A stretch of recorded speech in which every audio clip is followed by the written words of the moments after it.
Hi there, Christy Russ here, the Maverick Pharmacist, functional medicine health coach. Today I am going to talk about the ketogenic diet.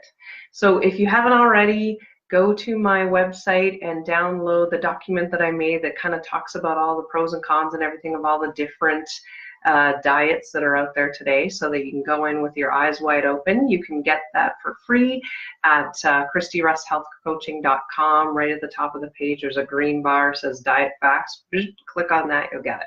Okay? So, the ketogenic diet.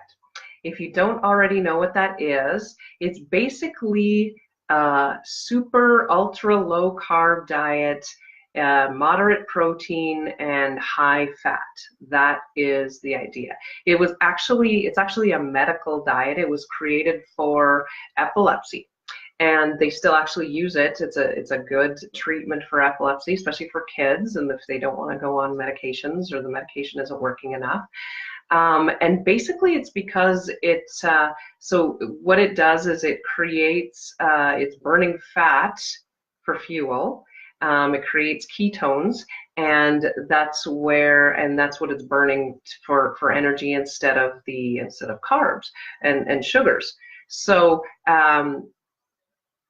fat burning versus carb burning is just a much cleaner fuel. It's like the difference between diesel fuel and natural gas, right? Diesel is, pretty dirty. You can smell it. It's got all kinds of toxins going with it. Natural gas is like the fat.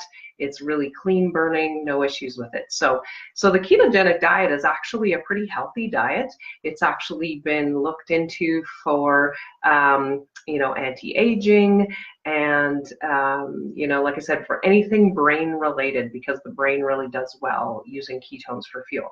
So, Alzheimer's, Parkinson's, you got brain fog, that kind of stuff. So it works. It's not an unhealthy thing to do. And of course, if you're burning fat for fuel, that's kind of why it's been so popular lately for weight loss, right? Because you're burning fat for fuel instead of sugar burning. Honestly, the diet that we were all raised eating, including the Canada Food Guide and all the stuff that's supposed to be healthy, right? It's you're sugar burning, right? So there's ways around to get to the fat burning without doing the keto diet, and that's kind of where I feel like people should be. The problem that I have with the ketogenic diet is it's very extreme and it's really unsustainable for most people, because the amount of carbohydrates that you're allowed in a day is about 20 to 25 grams, and that's about the equivalent of an apple. Okay, so obviously that's like really low, right? And here's the thing, if you have that apple and you get to that 20-25 grams, you don't get to have any vegetables after that, because vegetables have carbs.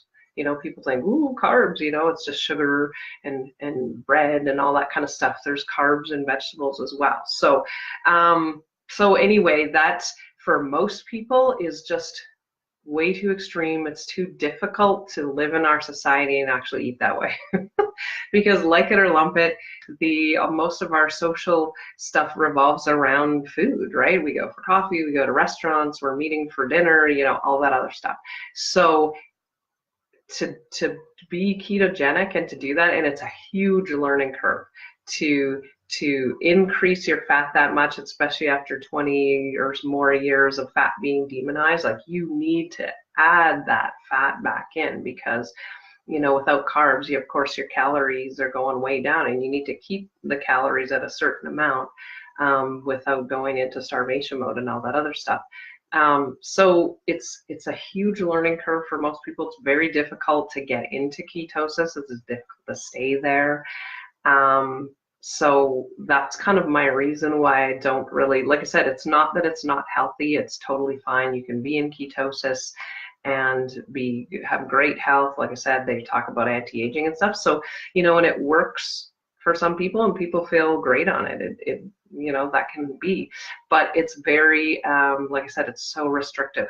And I've had people that have done it and they felt great and they lost weight and blah, blah, but then they come to me, they're like, oh yeah, I was on the keto diet, it worked great, and I felt great, and blah blah blah. And it's like, oh well, why aren't you on it anymore? It's like, oh, it's just too hard. Like you can't go off plan, right? So you do need to teach your body to be a fat burner instead of sugar burner, and you want to do that, but there's ways to do that without going on the keto diet that are sustainable, and so that the weight comes off and it stays off and you don't ever have to worry about it again. And that's where I feel would be a lot better diet and way of eating and food choices that people should focus on, because to do keto for very long at all, even a year, you know, like you might be able to do it for that, but there's no way you're going to carry on with it indefinitely. So anyway,